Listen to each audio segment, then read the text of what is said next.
Hello, I'm Anita from the White County Public Library. Today we have with us Mr. David Culley.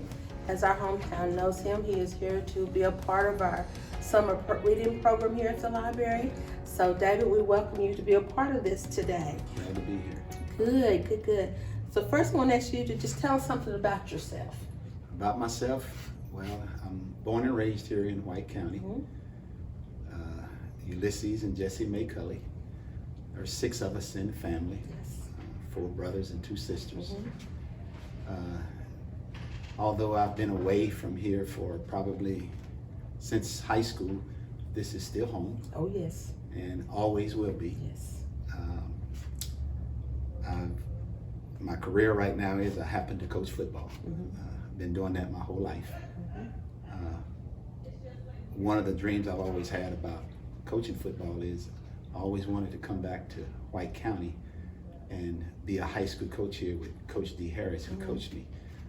That's never happened yet, Yes. but that was still always one of my goals. But since then, I've gone on and coached in college, and currently right now I coach with the Buffalo, You're I fine. used to coach with the Buffalo Bills. Now I'm coaching with the Oh, Baltimore Ravens. Yes. Yeah.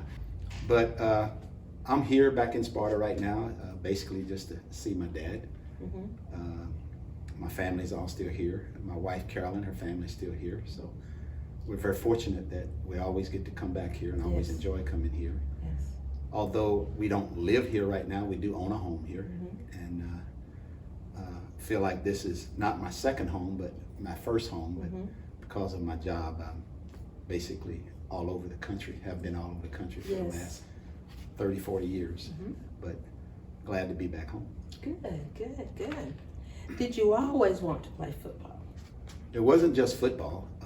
Athletics ran in my family Yes. with my mom and my dad and all my brothers and sisters.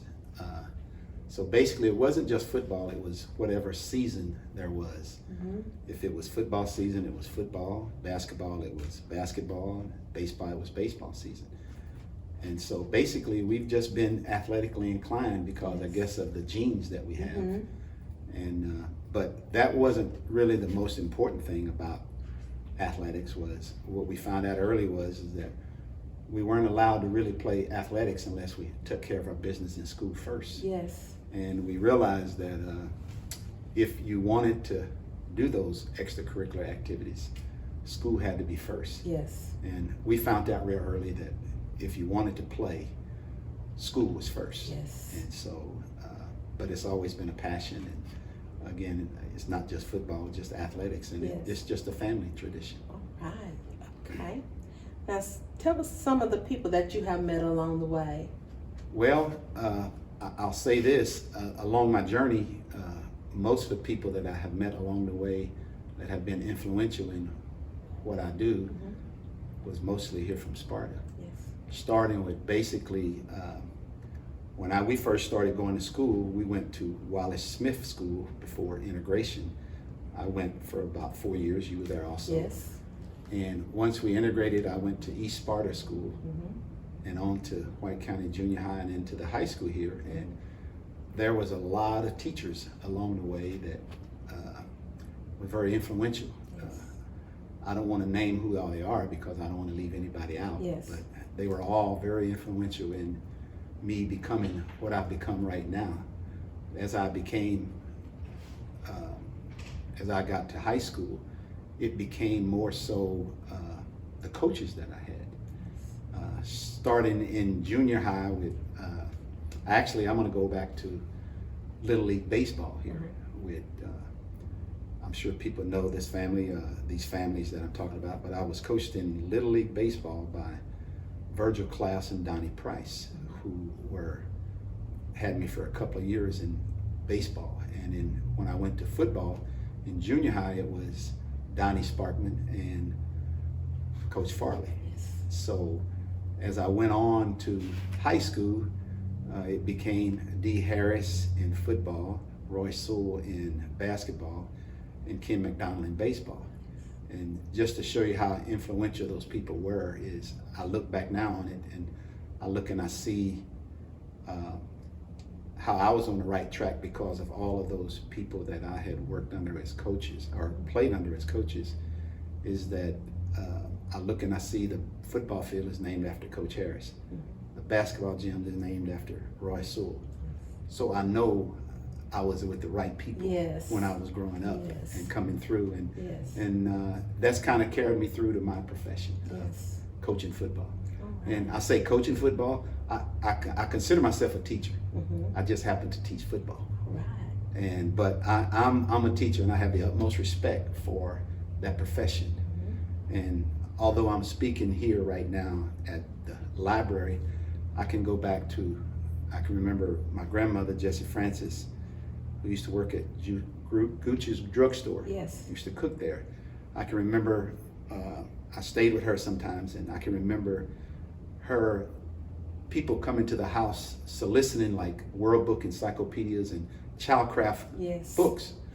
And I just remember she got convinced by someone I was staying with her at the time, and she bought this set of childcraft books that I remember. I had no idea about reading them. I used to open them up all the time, and I would read them, and it was like an encyclopedia. There was like 20 plus of them. And I just remember going through them and just being so influenced by what I was reading. And that stemmed from once I got into high school and college, of understanding how important that was, and those books being very influential in keeping me headed in the right direction. Okay. Now, can you describe your best game ever, your lineup, teammates, locations, etc.? Well, I'm not going to say a best game simply because I happen to play team sports. And it was never ever about any one individual. I was very fortunate that I was given a lot of praise and accolades because I happened to be a quarterback. You know, they get all the good and they get all the bad also. I was very fortunate that I happened to play with a bunch of guys and teammates that we were very successful. And I just remember the camaraderie, the friendships with all of those guys, from football to basketball and baseball. And a lot of those guys we carried over. But as far as just an individual thing, there's a lot of times when basically we were fortunate enough to be successful. So we won a lot of games. So in this business, when you win, everybody's happy. And then when you lose, nobody's happy. So I was very fortunate that we were on the good side of that in all those sports. And I just remember just being very happy for everybody involved and us having a good time and having good friendships and enjoying what we did. Okay. What do you remember most about Sparta? The people. I've heard this story that, like sometimes a village raise a family or a kid.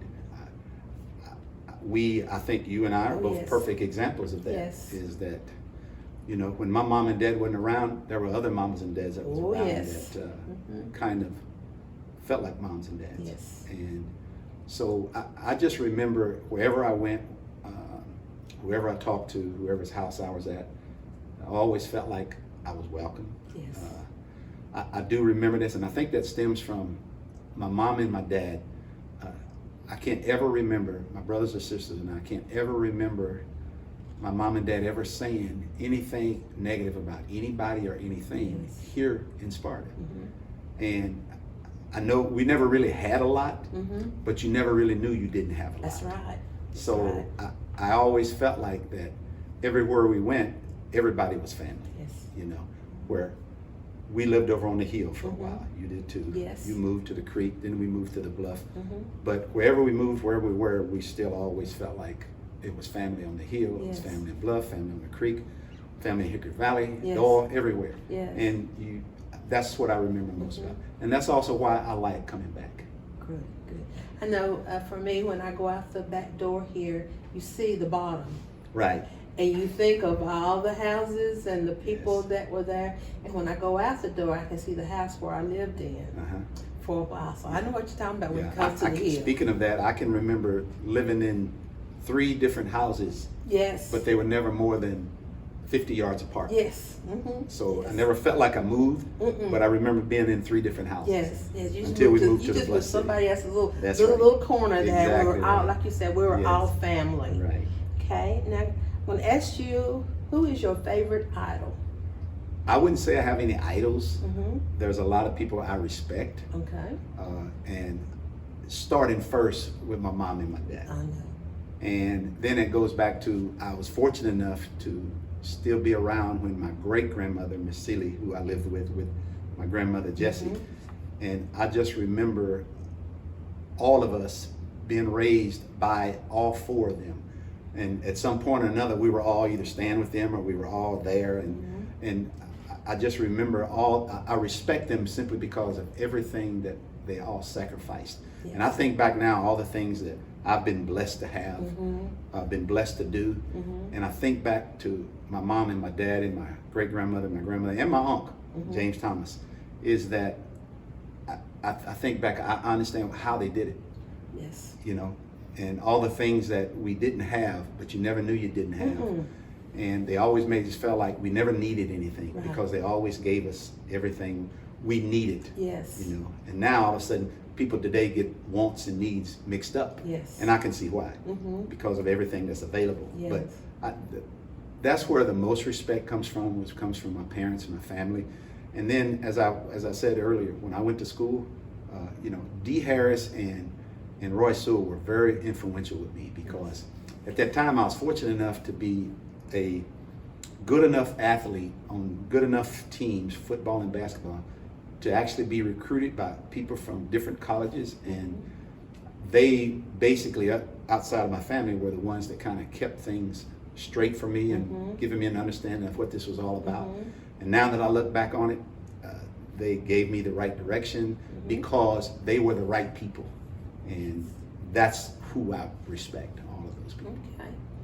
Saying that we are now doing our 2020 summer reading program for our young adults here and children, what kind of advice would you give them about learning, willing to learn? Well, I know this, that all the things that I've been able to accomplish I would have never had the opportunity to do without my education. And I go back to when Jesse Francis brought those childcraft books. I had no idea what I was reading when I was going through there, but I always would skim through and I would see either a picture or I would see a writing or something that I understood that had an influence on me, and it was always positive. And I can remember here when this library used to be over by over on North Main. On North Main Street. I can remember during the summers always going by there and really not going in to read, but just going in to kind of look, because I've always felt like the public libraries were kind of like a sanctuary where anybody and everybody could go. You're always welcome. Yes. And when you went in there, it was quiet. Yes. So if you had things going on that you really weren't sure about, you can always go there, you sit down and you could go look and you could talk to the people like you and the people that work here. And if you had a question, you know, they could get you in the right direction. Yes. A lot of times I had questions, I didn't even know what I was asking. I was just asking, and they led me to something that was good. And I just always felt like the thing about public libraries is it's always been inclusive. They're always helpful.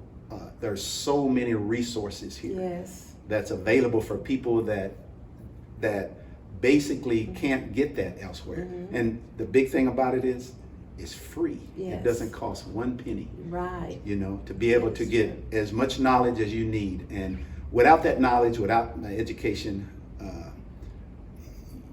you're not going to go very far. Right. And you're not going to be very happy. Right. And I feel happy today simply because of places like this, our school systems that allowed me to be able to kind of stay on the right track. And I was encouraged to do these things, you know. And so I just feel like any kid today that doesn't take advantage of it, I'll say this, no kid today has an excuse Right. not to be successful. Right. Because there are resources, there are places you can go. Yes. I'm sitting in one right now. There you go. So yes. it's very important to use those things. Yes. Now, you do need, and I feel like all young people need direction. Mm-hmm. And you need people at least pushing you that way or guiding you that way. And that's all you can do, is give them the direction, give them the resources, and then let them use them and use those things. And if you do, you'll have a chance to, whatever it is you want to be in life, you'll have a chance to be able to do that. Okay. All right. So in other words, you're saying you'll choose a book over a computer? I'll choose them both. You choose them both? I'll choose them both. Okay. You know, all right. without a doubt. They all have I can't do the computer without having the book. Mm-hmm. And once I do the book, then I can go to the computer. And the computer will allow me to go even farther and deeper into whatever it is that book has for me. All right, okay. All right, one last question for you. Something you still want to accomplish in life? Well, I just want to keep being as good a human being as I can be. Okay. I want to continue to be, although my mom has passed away, my grandmother and my great mother passed away, my dad's still alive, who's 93 years old. And I see him now, and I just hope that I can go day to day, and he's 93, and I've got like 30, 40 years to go before I can ever get there. But I just feel like that I just want to keep doing the things that they taught me, to continue for me to teach the people behind me, my kids, other kids, everybody else, just to be a good example. Okay. I'm going to ask one more question. Are we going to have a 2020 season for football? There will be one. I'm not sure when.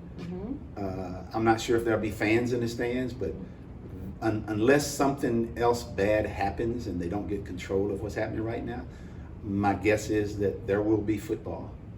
They're starting to do some other things now. Over in Europe, they're already playing soccer. They're going to start back probably playing basketball and baseball. But I don't know when, but my guess is that there's probably going to be. Okay. Well, thank you so much. You're welcome. My pleasure.